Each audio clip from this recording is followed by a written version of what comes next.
saya memiliki harapan yang sangat tinggi. InsyaAllah Indonesia, sepanjang apapun kegelapan, kezaliman, sepanjang apapun kehilangan keadilan, InsyaAllah akan datang satu saat terbitnya matahari adil. Dan InsyaAllah Indonesia akan menjadi negara Al-Quran. Saya bisa meyakinkan gitu karena saya telah merasakan bagaimana di Turki.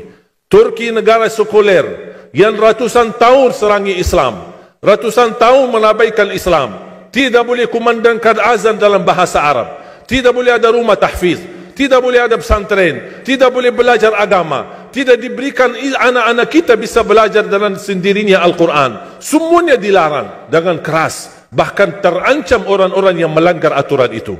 Allah Subhanahu wa taala melahirkan seorang presiden yang bisa membaca Al-Quran. Coba buka di YouTube bacaan Erdogan bagaimana. Itu dilahirkan dari negara sekuler. Saya bisa meyakinkan InsyaAllah 1 juta menghafal Al-Quran.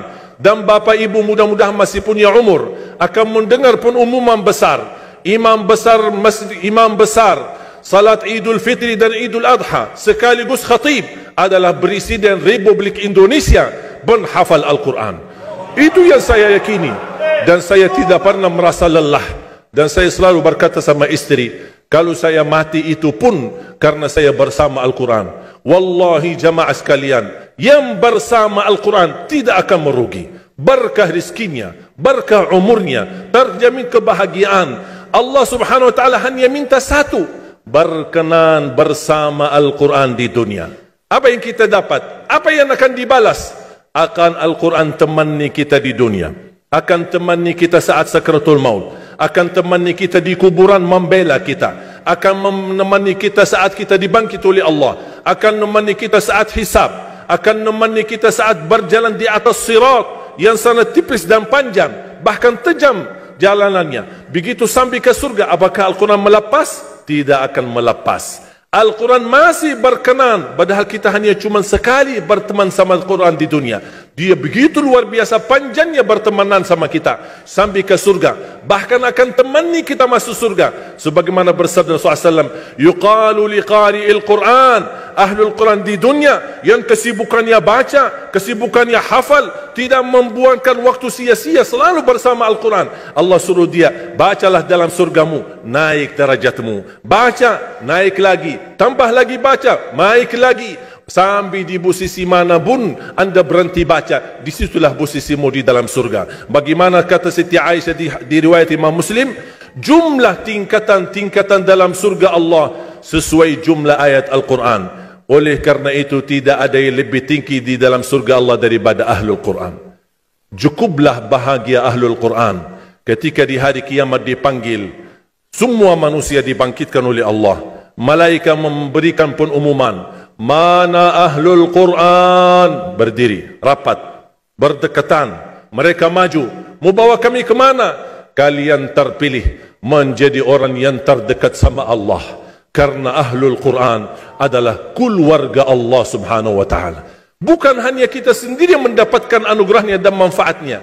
Semua keluarga kita, termasuk orang tua kita dan orang yang ada di sekitar kita. Makanya jemaah sekalian, kalau anda gagal penghafal Al-Quran, anakmu pun gagal penghafal Al-Quran, jangan sisakan walaupun saham menjadi saksi baik di hadapan Allah. Ya Allah, saya belum hafal, anakku gagal penghafal Quran, tapi insya Allah hartaku, usahaku, pikiranku, tenagaku bisa terus memperjuangkan Al-Quran. Apa saja, ya Allah, insya Allah menjadi saksi baik.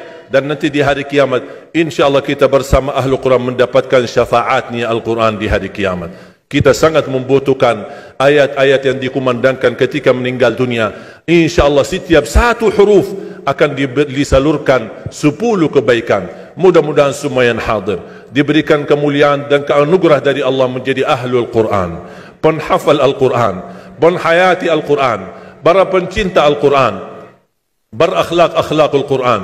Ya Allah, aku mohon atas izinmu ya Allah, kami bersama-sama bertemu di masjid ini. Berilah kepada kami kemuliaan bersama-sama bersama Ahlul Quran di dalam surgamu ya Allah, ya Dzal Jalal wal Ikram, ya Arhamar Rahimin, ya Arhamar Rahimin. Anugerahlah kepada kami anak dan keturunan penghafal Al-Quran, anak dan cucu penghafal Al-Quran, yang mampu menjaga nama baik keluarga kami, yang mampu membanggakan kami di hadapan-Mu hari kiamat, yang mampu menghadiahkan mahkota untuk kedua orang tua kami. Birahmatika ya Arhamar Rahimin. Ya Allah, maafkan kalau kami tidak berhasil menjadi penghafal Al-Quran. Tapi ya Allah, kami kurbankan nyawa kami, harta kami, usia kami, tenaga kami, pemikiran kami, ilmu kami untuk Al-Quran, agar Indonesia ke depan menjadi negara Al-Quran, agar Indonesia menjadi contoh terbaik untuk mata dunia, agar bisa kita melahirkan. Karena saya meyakinkan ya Allah, dan kami semua meyakinkan, terjamin masa depan Indonesia baldatun tayyibatun wa rabbun ghafur kalau selalu bersama Al-Quran. اغفر لنا ولوالدينا ولجميع المسلمين والمسلمات والمؤمنين والمؤمنات الأحياء منهم والأموات. ربنا آتنا في الدنيا حسنة وفي الآخرة حسنة وقنا عذاب النار. وصلى الله على سيدنا ونبينا محمد وعلى آله وصحبه وبارك وسلم والحمد لله رب العالمين. سبحانك اللهم وبحمدك.